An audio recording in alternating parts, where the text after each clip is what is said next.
Good morning to all. As we are on DBMS SQL, I told you about SQL functions, SQL constraint, not null, SQL default, unique value. Okay, primary key, foreign key. We have discussed now. So today, uh, in this video, I just want to tell you about SQL questions. What is SQL? How it works? SQL joins drop table जो भी हमने queries पढ़ी थी या हमने जो भी इसके जो है कमांड्स देखे थे है ना। तो R D B M S क्या होता है, माई एसक्यूएल एसक्यूएल क्या था, इसमें data types, how we can create a table, how we can insert data into a table, सारी चीज़ें आपको मैंने बता दी हैं। So today I just want to tell you कि हम क्वेश्चंस जो हैं इसके वो किस टाइप से प्रिपेयर करना है, और जितने भी क्वेश्चंस हैं उनको आपके आंसर्स प्रॉपरली राइट करना आना चाहिए। नोट्स वगैरह आप लोग रेडी करें by self. See here in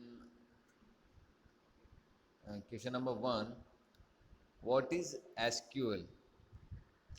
what is SQL हमने ऑलरेडी देखी कि भाई एसक्यूएल क्या होती है। एसक्यूएल एक स्ट्रक्चर्ड क्वेरी लैंग्वेज है जो एक आपको कमांड के पर्पस पे वर्क करती है। हम क्वेरीज इसमें कर सकते हैं, डेटाबेस क्रिएट कर सकते हैं। So my S Q L is a freely available open source R D B M S program है, जिसके थ्रू हम जो है एस क्यू एल और डेटाबेस को क्रिएट करते हैं, और डेटाबेस को मैनेज करना इसी माई एस क्यू एल में पॉसिबल है।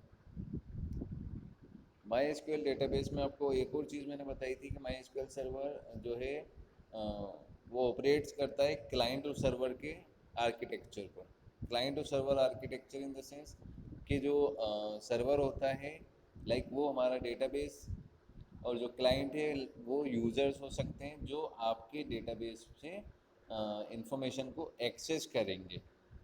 ओके, जैसे हम करते हैं गूगल से, हमें अगर कुछ भी आप सर्च करते हो गूगल पे, तो it means we are client, and जो गूगल सर्वर है वो आपका डेटाबेस है।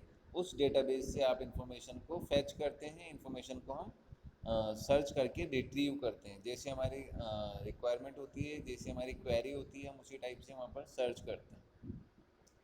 तो इसी तरीके से हम हमारे जो डेटाबेस मैनेजमेंट सिस्टम है डीबीएमएस, उसमें भी वही सेम आर्किटेक्चर पे ये काम करता है, क्लाइंट एंड सर्वर टेक्नोलॉजी पे। उसके अलावा what are different categories of commands available in SQL.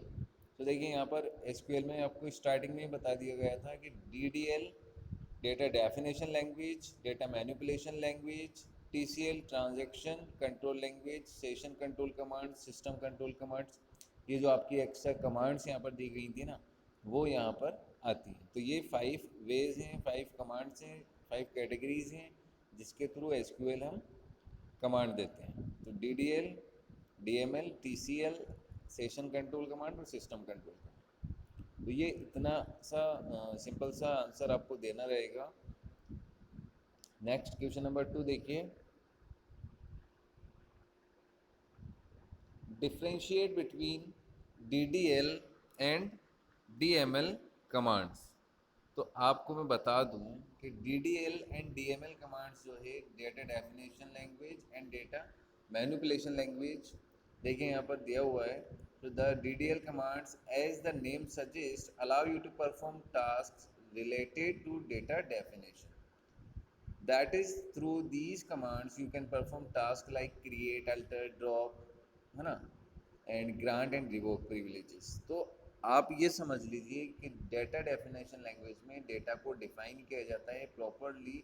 हम उसके जो है साइज, उसका field name, how can just create a table, उस टेबल में कुछ अल्टर करना है, कुछ मॉडिफिकेशन करनी है, वो कर सकते हैं। ड्रॉप कर सकते हैं, उसको हम डिलीट कर सकते हैं, है ना। और ग्रांट एंड रिवोक, ये जो है परमिशन होती है कि भाई आप यूज़र को क्या परमिशन देते हैं कि वो आपके डेटाबेस को कंप्लीट एक्सेस देना है, या ओनली रीड मोड पे आप उसको एक्सेस देना चाहते हैं, या राइट मोड पे एक्सेस देना चाहते हैं।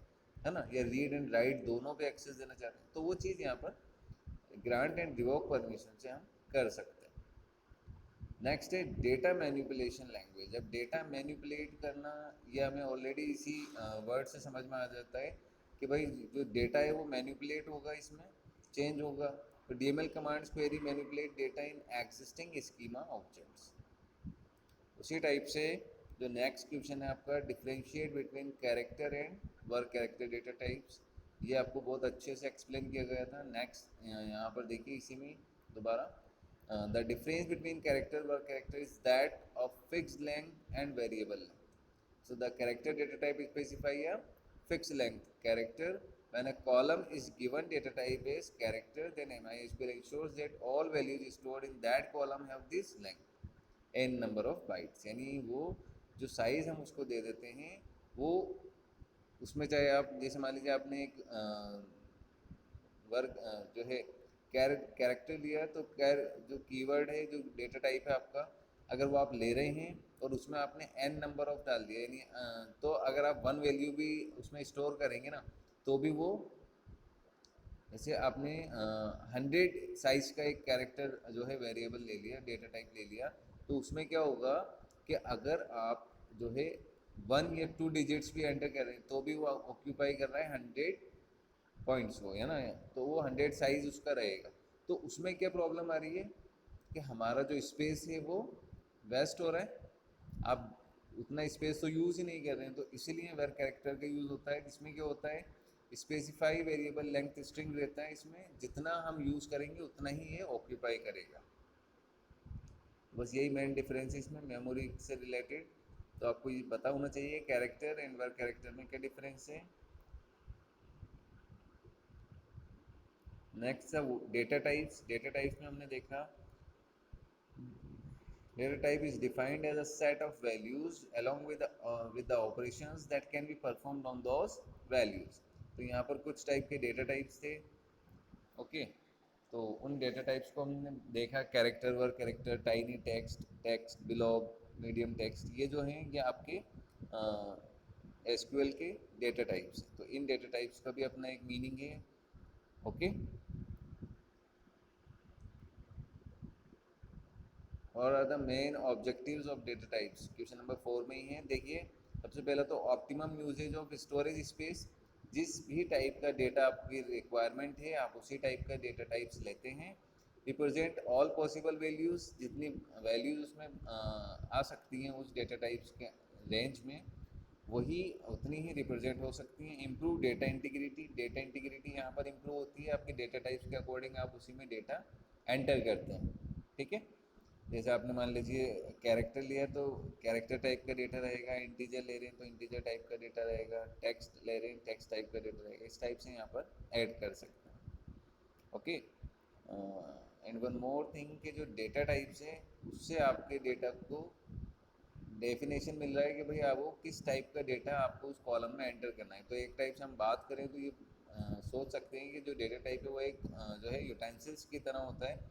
जिस भी तरीके का प्रोडक्ट या जिस भी तरीके का फूड आइटम्स आप बनाते हैं उसी टाइप्स का आपको यूटेंसिल चाहिए। तो वैसे ही जिस भी टाइप का डेटा आपको रिक्वायरमेंट है उसी टाइप का डेटा जो आप एंटर करना चाहते हैं उस कॉलम में, तो उस कॉलम को आपको डेटा टाइप्स सेट करना रहेगा आपकी कंडीशन के अकॉर्डिंग।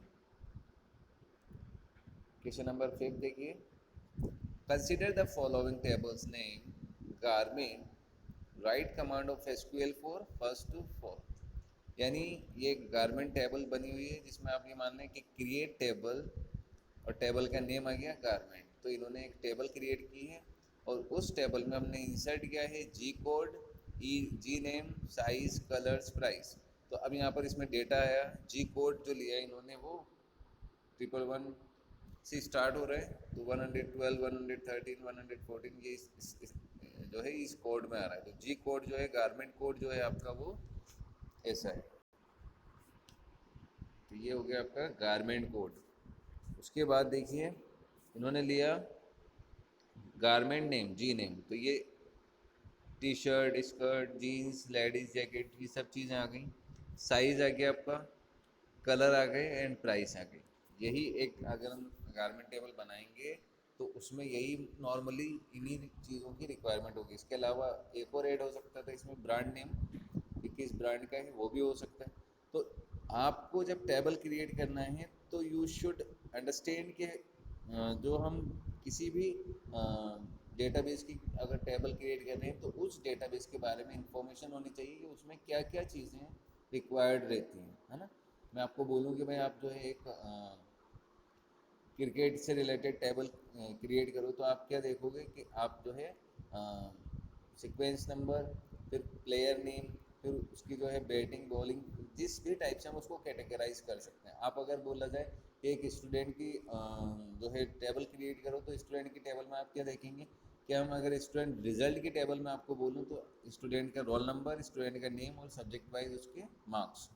अगर मैं आपको बोलूँ कि भाई स्टूडेंट का जो है ओवरऑल अटेंडेंस का देखिए तो अटेंडेंस में आप स्टूडेंट मंथ नेम और अटेंडेंस उसी के अकॉर्डिंग वहाँ पर ऐड करेंगे। तो जैसी हमारी रिक्वायरमेंट होती है उसको हमें समझ के और उसी से रिलेटेड आप जो है टेबल के फील्ड्स को, जो ये कॉलम्स दिए हुए होते हैं ना यहाँ पर, ये जी कोड, जी नेम, साइज, कलर्स, ये बहुत इंपॉर्टेंट होते हैं। जब भी हम टेबल क्रिएट करें तो हमें प्रॉपर तरीके से पता होना चाहिए कि हमने किस टाइप के फील्ड्स की रिक्वायरमेंट रहेगी। जिस भी टॉपिक पर आप जो है टेबल क्रिएट करते हैं, किसी भी सब्जेक्ट से रिलेटेड आप जो इसको करते हैं तो आपको पता होना चाहिए। तो अब इन्होंने यहाँ पर 5 जो है कॉलम्स ले लिए। एक कॉलम हो गया जी कोड, एक हो गया जी नेम, एक हो गया साइज, एक कलर और एंड प्राइस। ओके, और इसमें हमने वैल्यूज दे दी यहाँ पर। इंसर्ट इनटू आता है ना आपको, इंसर्ट इनटू टेबल में आप इसको डेटा एंटर हो गया। अब ये टेबल क्रिएटेड है।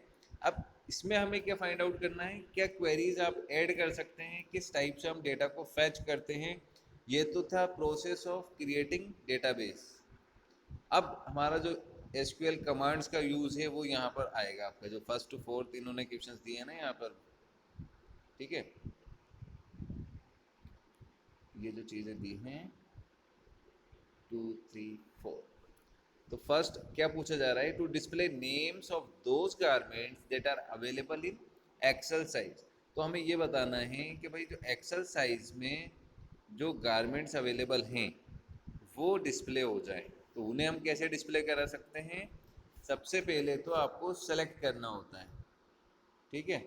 सेलेक्ट कमांड का यूज़ करना है कि भैया सेलेक्ट करो। किसे सेलेक्ट करना है, you should select G name, garments name, क्योंकि हमें क्या करना है, नेम्स डिस्प्ले कराना है। So to display names of those garments that are available in Excel size. तो सबसे पहले तो आपने क्या कर दिया, सेलेक्ट, यहाँ देखिए यहाँ दिया हुआ है select G name from garment table where. अब जो हम ये वेयर क्लोज का यूज़ करेंगे वो क्यों करेंगे, क्योंकि हमें यहाँ पर कंडीशन मैच करनी है। तो वेयर क्लोज का यूज़ आपको करना होता है। तो सेलेक्ट कर लिया इस कॉलम को, गारमेंट नेम कॉलम को, फ्रॉम गारमेंट टेबल से, वेयर जहाँ पर साइज क्या होना चाहिए, इक्वल्स टू एक्सेल। तो जो भी आपकी रिक्वायर्ड रहेगा वो यहाँ पर आपका डिस्प्ले हो जाएगा। यानी कि टी शर्ट एंड जो है लेडीज़ जैकेट्स, ये आपका नेम वहाँ पर टेबल में अलग से ऐसे बन के आ जाएगा। ऐसे टेबल आ जाएगी, यहाँ जी नेम और यहाँ पर आपका साइज़ और यहाँ लिखा हुआ होगा टी शर्ट्स और यहाँ पर लेडीज़ जैकेट। ओके, तो इस टाइप से ये हमारा क्वेरी ऐसे ही लिखना होती है। अगर एग्जामिनर भी आते हैं आपके प्रैक्टिकल में तो वो नॉर्मली इसी टाइप से आपको डेटाबेस का एक आइडिया देके और उसमें से बोलते हैं कि भाई आप जो है इसमें से मुझे ये चीज़ फाइंड आउट करके दे दीजिए। ओके ना, तो बहुत सिंपल होता है, सिर्फ समझना है हमें। नॉर्मली इंग्लिश लैंग्वेज में ही क्वेरीज लिखी जाती हैं, कुछ क्लॉजेस का यूज़ किया जाता है, कुछ कमांड्स का यूज़ किया जाता है, तो वो आपको याद होनी चाहिए। सेकंड पॉइंट है, सेकंड क्वेरी क्या है, to display codes and names of those garments that have their names starting with ladies। तो आपको क्या करना है कि उन कोड को और उस गारमेंट के नेम्स को डिस्प्ले कराना है जिसकी जो है लेडीज स्टार्ट होता है, जी नेम जो है वो लेडीज से स्टार्ट होता है। तो यहाँ पर देखिए इस टेबल में हमारे दो ही हैं, एक लेडीज जैकेट, लेडीज टॉप। इसमें हमें क्या लिखना रहेगा, सेकंड देखिए आप, सेलेक्ट करना है जी कोड को, जी नेम को। कहाँ से करना है, वो टेबल नेम आपको देनी रहेगी, from garments where G name like ladies. तो ये तरीका आपको आना चाहिए कि हमें लेडीज जो हम लिख रहे हैं, अगर हम कोई कीवर्ड सर्च कर रहे हैं ना, तो आपको ये परसेंटेज यूज करना रहेगा। और जो भी कीवर्ड आप सर्च करेंगे वो आपको सिंगल कोट्स में लिखना रहता है। लास्ट में ये जो है आपका सेमीकोलन, इससे भी आपको इसको क्लोज करना है।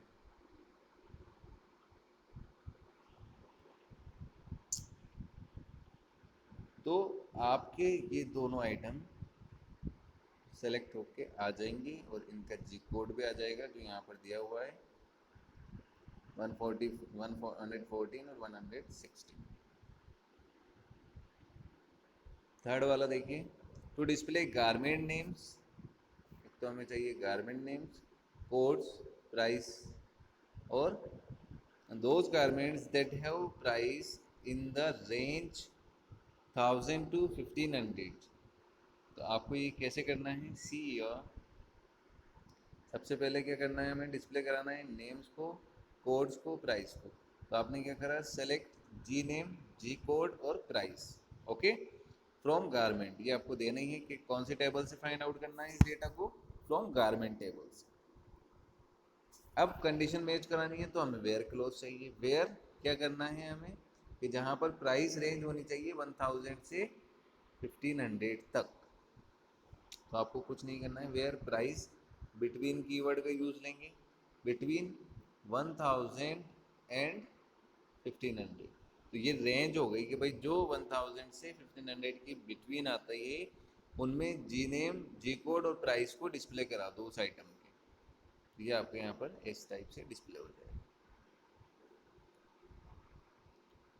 लास्ट एंड फोर्थ वाली देखिए, to change the colour of garments with code is 116 to orange. अब हम क्या कर रहे हैं, डेटा को मैनिपुलेट कर रहे हैं, चेंज कर रहे हैं। कि आप देखिए इसमें जो 116 है वो पिंक कलर है टेबल में, बट आई जस्ट वांट कि मैं चेंज कर दूं उसका कलर, कि पिंक के प्लेस पे ऑरेंज आना चाहिए। तो आप क्या करेंगे, अपडेट कमांड का यूज़ हम करते हैं। मैंने आपको बताया था जब भी हम डेटा में कोई अपडेट करना चाहते हैं तो आप क्या करेंगे, अपडेट कमांड का यूज़ करेंगे। अपडेट कमांड क्या करेगी, देखिए अब अपडेट किसको कर रहे हैं हम, गारमेंट्स को। कौन सी टेबल को अपडेट कर रहे हैं आप, गारमेंट्स को। यहाँ हमें क्या करना है, सेट करना है, set colour orange, where G code equals to 116। तो ये आपने नॉर्मली लिखना है और आपकी जो क्वेरीज है वो इसी टाइप से एग्जीक्यूट होती हैं। उसके अलावा देखिए question number 6, consider the following table name soft drink, write command of SQL for first to fourth. अभी एक सॉफ्ट ड्रिंक नाम से एक टेबल दिया हुआ है, ड्रिंक कोड है यहाँ पर, ड्रिंक नेम है, प्राइस है और कैलोरीज है उसमें, वही कितनी calories. Lime and diamond, Apple drink, nature nectar, green mango, आम पन्ना, ये जो है आपके ड्रिंक्स के नेम है। सो फर्स्ट देखिए, to display names and drink codes of those drinks that have more than 120 calories. तो 120 कैलोरीज, मोर देन 120 कैलोरीज में क्या आएगा, देखिए 140, 135, 150, है ना, मोर देन 120 तो यही आएगा। अब देखिए क्या होगा, कमांड्स क्या लिखेंगे हम, क्वेरी क्या रहेगी, सेलेक्ट डी नेम, क्योंकि हमें क्या करना है, डिस्प्ले नेम्स कराना है एंड ड्रिंक कोड्स, दोनों चीज़ें करानी है। Those drinks that have more than 120 calories. तो फर्स्ट आपने सेलेक्ट किया डी नेम को, सेलेक्ट किया आपने ड्रिंक कोड्स को, दोनों चीज़ें आ गई आपके यहाँ पर, drink code and D name. उसके अलावा फ्रॉम सॉफ्ट ड्रिंक, कौन सी टेबल है आपकी, सॉफ्ट ड्रिंक टेबल है पूरी, है ना। वेयर क्या करना है, calories greater than equals to, sorry greater than 120। तो ग्रेटर देन 120 करेंगे तो ये सिर्फ जो 120 से बड़ा है उसी को यहाँ पर डिस्प्ले करा देगा। यानी कि आपके ये जो टेबल है ये इस फॉर्मेट में आ जाएगी कि पहले तो ये 3 आइटम्स और लास्ट में ये कैलोरी। तो इन दो आइटम्स को यहाँ पर क्रॉप करके ये आपको डिस्प्ले करा देता है। Next, to display drink codes, names, calories of all drinks in descending order. Descending order के लिए आपको कुछ नहीं करना है, सिर्फ एक नॉर्मली क्वेरी देखें, select drink code, D name, calorie select कर लिया, टेबल कौन सी है, फ्रॉम सॉफ्ट ड्रिंक से। अब यहाँ पर ऑर्डर बाई क्लोज की यूज़ कर रहा है कि ऑर्डर बाई कर दो इनको, DESC in the sense descending order, ASC कर देंगे तो ये हो जाएगा असेंडिंग ऑर्डर। सिंपल सा है। तो डिसेंडिंग ऑर्डर में ये जो है डिस्प्ले होगा हमारा। थर्ड है to display names and price of drinks that have price in range of 12 to 18, है ना। तो 12 to 18 की रेंज में जो भी सॉफ्ट ड्रिंक्स आती है उसका नेम्स और प्राइस यहाँ पर डिस्प्ले हो जाए। तो सेलेक्ट कर दो डी नेम प्राइस को सॉफ्ट ड्रिंक टेबल से, जहाँ पर प्राइस क्या हो रही है, बिटवीन 12 to 18। लास्ट वाला देखिए, increase the price of all drinks in the given table by 10%। ये इंपॉर्टेंट है ना। ये वाली जो चीज़ है ना, ये आपको समझनी है क्योंकि ये चीज़ पूछी जाती है। अब देखिए, इंक्रीज करना है, अपडेट करेंगे टेबल को, चेंज कर देना हम टेबल में डेटा को। तो अपडेट सॉफ्ट ड्रिंक, जहाँ पर क्या करना है, तो उसकी जो प्राइस है उसमें 10% इंक्रीमेंट करना है। तो सेट प्राइस, तो यहाँ पर आपकी दी हुई है ना टेबल में ये प्राइस, तो प्राइस को क्या करना है, हमें सेट करना है। सेट कर दीजिए प्राइस को equals to price plus 0.10 into price. ये जो है फॉर्मूला रहता है, क्योंकि हमें जो प्राइस एक्चुअल दी हुई है उसका क्या निकालना है, 10%। तो हम 0.10 से मल्टीप्लाई कर देते हैं उसको, तो आपका 10% इंक्रीमेंट हो जाएगा हर प्राइस में। अब जैसे आप इसको सोल्व कर सकते हैं। इतना ही है। नेक्स्ट हम कल बात करेंगे आगे जो भी है।